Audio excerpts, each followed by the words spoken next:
Welcome class.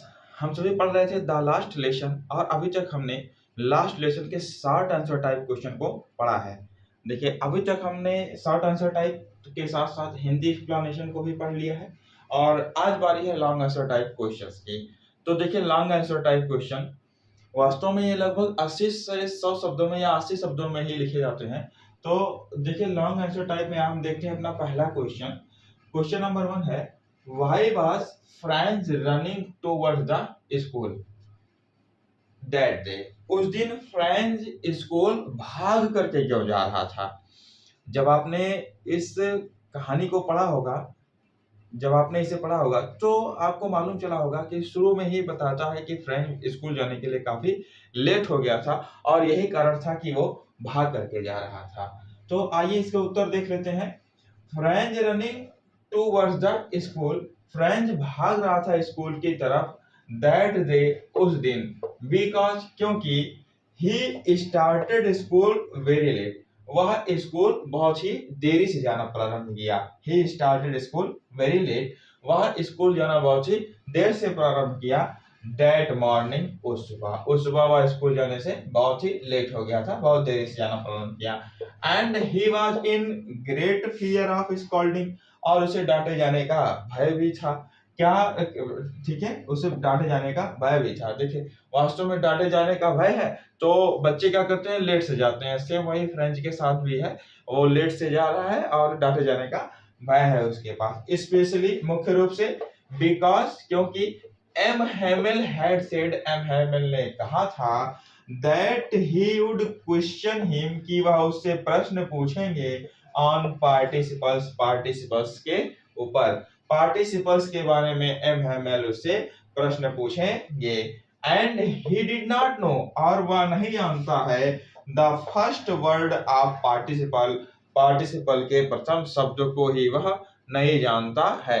ठीक है, तो अभी तक के उत्तर में हमने सिर्फ इतना ही पढ़ा है कि एम हेमल भाग करके स्कूल जा रहा है क्योंकि वह स्कूल जाना बहुत ही देर से प्रारंभ किया, स्कूल जाने के लिए लेट हो गया है और बहुत अधिक भय में है क्योंकि एम हेमल उसके लिए उसको पार्टिसिपल सुनने के लिए कह रखे थे। उस प्रश्न के आगे देखिए, ड्यूरिंग द वे, रास्ते में, ही नोटिस्ड, उसने नोटिस किया, उसने महसूस किया, that the day was very warm, कि जो दिन है वो बहुत ही गर्म था। डेरी वेरी वार्म, बहुत ही गर्म था। एंड ब्राइट, बहुत ही चमकीला था। उसने रास्ते में महसूस किया, नोटिस किया कि जो दिन था वो बहुत ही गर्म और चमकीला था। The birds were chirping, chirping का अर्थ है चहचहाना। तो जो बर्ड्स थी वो चिरपिंग कर रही थी, कहां पर, at the edge of the woods, ठीक है, लकड़ियों के किनारे पर बैठकर, ठीक है, क्या कर रही थी, चिड़िया चहचहा रही थी। एंड द प्रशियन सोल्जर, और जो प्रशिया के सैनिक थे, were drilling, drilling is equal to अभ्यास करना, ठीक है, तो वर ड्रिलिंग, जो प्रशिया के सोल्जर थे वो ड्रिलिंग कर रहे थे, अभ्यास कर रहे थे, बिहाइंड द सामिल, सामिल के बिहाइंड, पीछे की तरफ, ठीक है। Sawmill, sawmill is equal to आरा मशीन, ठीक है ना, आप जानते हैं जो आरा काटने वाली मशीन होती है उसी को सामिल कहते हैं। तो उसी उसी उसी सामिल के पीछे के फील्ड में जो प्रशिया के सोल्जर थे वो ड्रिलिंग कर रहे थे, अभ्यास कर रहे थे। इन द ओपन फील्ड, खुले खेतों में या खुले स्थान पर, खुले मैदान में, ठीक है ना, खुले मैदान में प्रशिया के सोल्जर क्या कर रहे थे, अभ्यास कर रहे थे। इस प्रकार से हमारा ये पहला आंसर समाप्त होता है। तो अब हम बढ़ते हैं अपने अगले आंसर की तरफ, आंसर नंबर 2। आइए देखते हैं क्वेश्चन नंबर 2। क्वेश्चन नंबर 2 है, what was the scene inside the class when Franz reached to the school. जब फ्रेंच स्कूल पहुंचा तो विद्यालय के अंदर का माहौल कैसा था। तो देखिए आंसर देखिए, when Franz reached the school, जब फ्रेंच स्कूल पहुंचा, the class was very quite, जो कक्षा थी बिल्कुल साइलेंट थी, बिल्कुल शांत थी, क्वाइट थी, चुप थी। His classmate had already taken their places. उसके जो क्लासमेट थे, उसके सहपाठी थे, वो ऑलरेडी पहले से ही अपने स्थान को टेक कर लिए थे, अपने स्थान पर पहुंच चुके थे। और एम हेमिल वाज वॉकिंग, और एम हेमिल टहल रहे थे अप एंड डाउन। देखिए यहाँ पर अप एंड डाउन का मतलब ऊपर और नीचे ना होकर के क्लास में आगे और पीछे है। तो एम हेमिल क्लास में आगे और पीछे की तरफ टहल रहे थे। With his terrible iron ruler, terrible is equal to भयानक, ठीक है। तो अपने भयानक आयरन रूलर, आयरन लोहे की छड़ी के साथ अंडर हिज आर्म, अपनी बाह में दबाए हुए, ठीक है। अपने भुजा के नीचे जो एम हेमल थे वो अपने भयानक लोहे की छड़ी को दबा करके आगे और पीछे कक्षा में टहल रहे थे, ठीक है। इसके आगे के आंसर को हम पैराग्राफ चेंज करके लिखेंगे जो आगे अभी पढ़ाया जाएगा। आइए पढ़ते हैं आगे की तरफ। देखिए ये हाफ पार्ट है आंसर नंबर 2 का, और इस हाफ पार्ट को हम पैराग्राफ चेंज करके उसी के आगे लिखेंगे। क्या लिखा हुआ देख लेते हैं। The whole school seemed so strange, strange is equal to विचित्र, ठीक है। जो पूरा का पूरा स्कूल है सीम्ड प्रतीत हो रहा है, दिखाई पड़ रहा है। कैसा दिखाई पड़ रहा है? टू स्ट्रेंज बहुत ही विचित्र दिखाई पड़ रहा है, एंड सोलन दिखाई पड़ रहा है, अकेला या सूना दिखाई पड़ रहा है। But the thing that surprised him, लेकिन वह वस्तु जो उसे, वह चीज, थिंग्स इज इक्वल टू चीज, वह चीज जो उसे सरप्राइज कर रही थी, आश्चर्यचकित कर रही थी उसको, मोस्ट वाज टू सी, यह देखकर, ऑन बैक बेंचेस, पीछे की बेंच को देख करके, बेंच जिस पर बैठते हैं बच्चे उसी को बेंच कहते हैं, है ना। तो उस बेंच को देख करके वो सरप्राइज होता है, आश्चर्यचकित होता है। देखते हैं क्यों सरप्राइज होता है। दैट वर ऑलवेज एम्प्टी, जो हमेशा एम्प्टी रहती थी या फिर खाली रहती थी। देखिए, द विलेज पीपल सिटिंग, वहां पर गांव के लोग बैठे हुए थे। द विलेज पीपल सिटिंग, गांव के लोग बैठे हुए थे, क्वाइटली, शांतिपूर्वक, लाइक देमसेल्फ, बिल्कुल उसकी तरह, उन्हीं सब की तरह, यानी बच्चों की तरह गांव के पीपल भी, वहां के गांव के लोग भी उस स्थान पर आकर के बैठे हुए थे। तो ये हुआ हमारा क्वेश्चन नंबर 2 का आंसर। आइए बढ़ते हैं अपने अगले क्वेश्चन की तरफ। क्वेश्चन नंबर 3 देखते हैं। Question number 3, how did the announcement of the last lesson affect French, ठीक है। अनाउंसमेंट यानी घोषणा, ठीक। अंतिम कक्षा की घोषणा ने किस प्रकार से अफेक्ट किया, किस प्रकार से प्रभावित किया फ्रेंच को। आंसर देखिए, the announcement of the last lesson, अंतिम कक्षा की घोषणा ने अफेक्टेड प्रभावित किया फ्रेंच को, लाइक द थंडर क्लैप, बिल्कुल ही बिजली की कड़कड़ाहट के समान। French felt very sorry, French बहुत ही दुखद महसूस किया, बिकॉज, क्योंकि he has not enough learn French language, वह इनफ लर्न नहीं कर पाया था, पूर्ण रूप से नहीं पढ़ पाया था French language. He was regretting is equal to पछतावा, उसे पछतावा है, ठीक है। ही वाज रिग्रेटिंग, उसे पछतावा था, दैट कि he had lost his time, उसने अपने समय को लॉस्ट कर दिया है, व्यर्थ कर दिया है, for seeking birds egg, seeking is equal to ढूंढना, ठीक है। फॉर सीकिंग बर्ड्स एग, चिड़ियों के अंडों को ढूंढने में, ठीक। तो ये हुआ हमारे क्वेश्चन नंबर 3 का 50% आंसर, और अभी हम इसके आगे जो लिखेंगे उसे पैराग्राफ चेंज करके नोट करना है। आगे के आंसर को देखते हैं।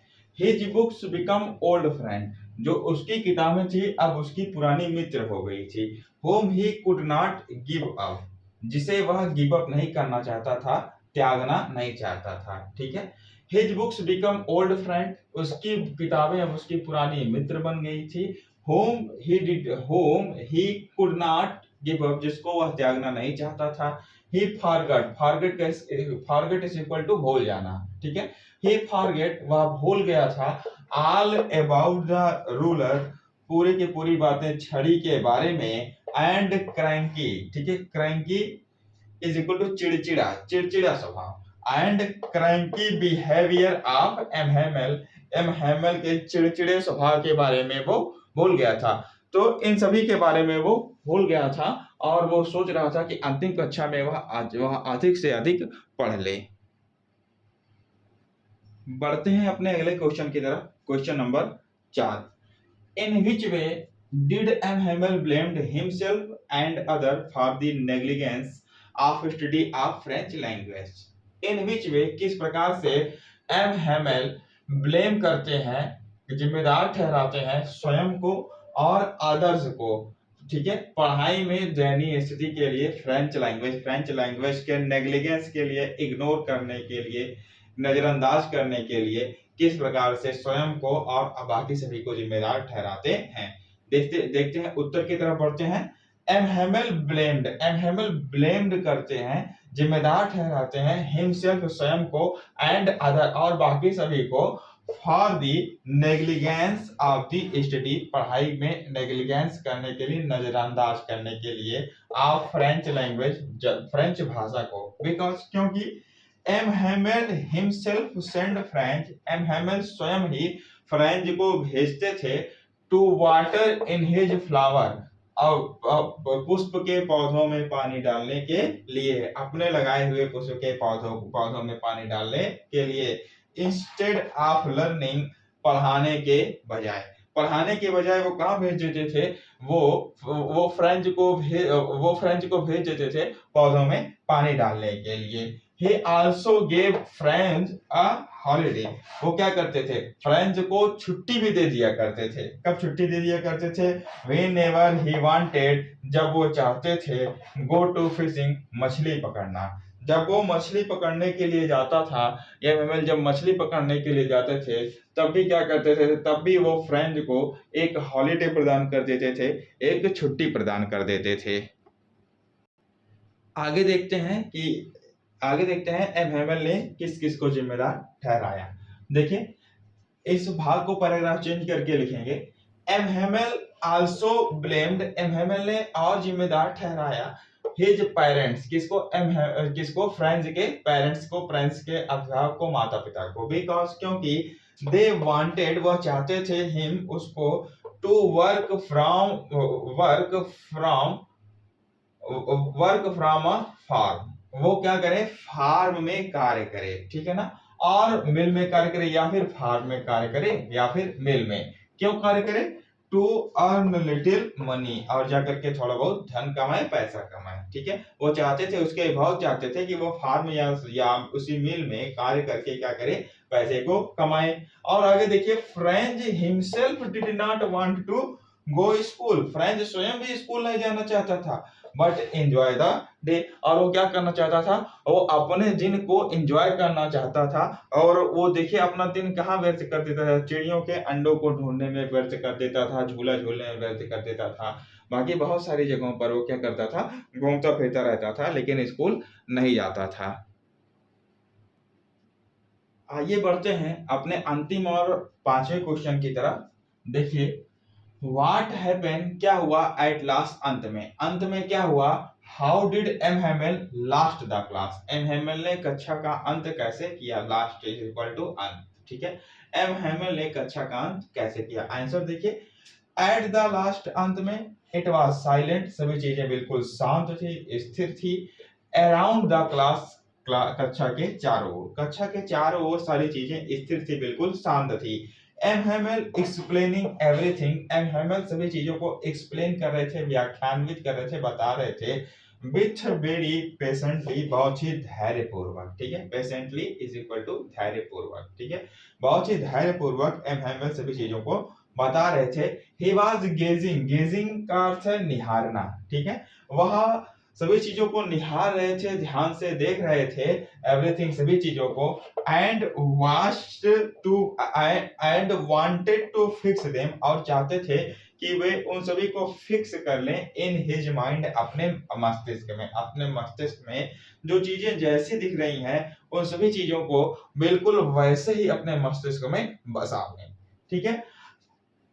एट द लास्ट, अंत में, M Hamel turn to the blackboard, M Hamel turn हो गए, मुड़ गए, टू द ब्लैक बोर्ड की तरफ, टुक अ पीस ऑफ चाक, एक चाक का टुकड़ा लिए, एंड रोट, और लिखा, क्या लिखा उन्होंने, विवे ला फ्रांस लिखा, ठीक है। तो उन्होंने अंत में क्या लिखा, विवे ला फ्रांस लिखा। तो ये हुआ हमारा 5वें का आंसर। अभी कुछ आंसर बाकी है 5वें का, लॉन्ग आंसर टाइप क्वेश्चन है, तो देखते हैं आगे का आंसर। आगे के बचे हुए भाग को देखते हैं। इस भाग को हम पैराग्राफ चेंज करके क्वेश्चन नंबर 5 में लिखेंगे। देन ही स्टॉप्ड, उसके बाद वो रुक गए, यानी कि पढ़ाना बंद कर दिए। एंड लीन्ड हिज हेड, और अपने हेड को लीन्ड कर दिए, लगा दिए, अगेंस्ट द वॉल, वॉल के साथ में, ठीक है, दीवार के साथ में अपने सिर को लगा दिए। And made a gesture, gesture, gesture का मतलब है इशारा करना, और एक इशारा किए, विदाउट अ वर्ड, बिना किसी शब्द के, बिना किसी शब्द के इशारा किए। स्कूल इज डिसमिस्ड, स्कूल अब डिसमिस्ड हो गई है, कक्षा समाप्त हो गई है। यू में गो, अब आप सभी जा सकते हैं। तो अब आप सभी जा सकते हैं, स्कूल इज डिसमिस्ड, तो कक्षा तो भैया समाप्त हो गई, अब आप सभी क्या कर सकते हैं, जा सकते हैं। तो ये हुआ हमारा long answer type question, question number 1 का। तो धीरे धीरे आप इस चैनल पर पढ़ते रहिए, और आगे पढ़ने के लिए इस चैनल को सब्सक्राइब कर दीजिए, और इस वीडियो लेक्चर को उन बच्चों तक अवश्य शेयर करिए जो कोचिंग करने में असमर्थ हैं। धन्यवाद।